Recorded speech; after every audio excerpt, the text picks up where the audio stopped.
33. Retreat. The decision. There is an ebb and flow in the affairs of men.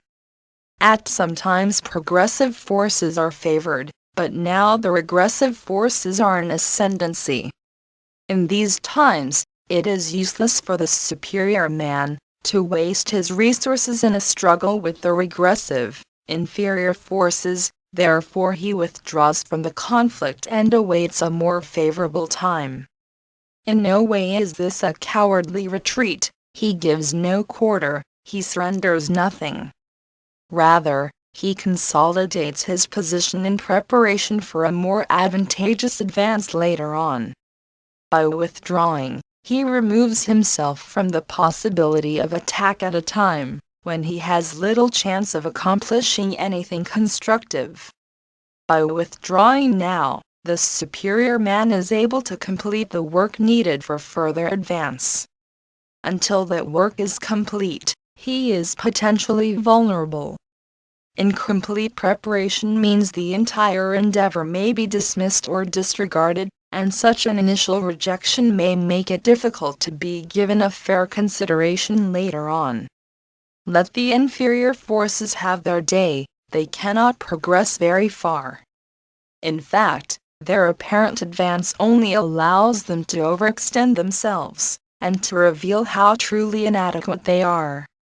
Once their inadequacy becomes obvious, it will be that much easier to combat them successfully.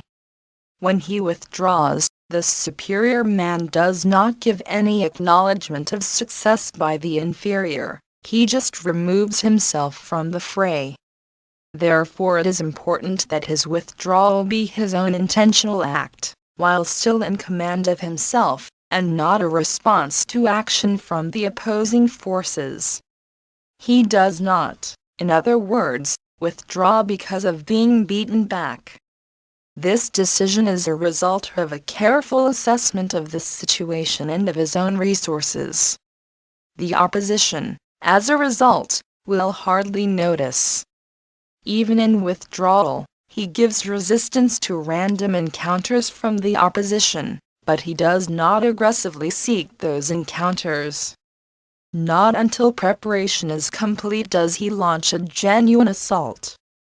Till then, he remains quietly out of the range of fire.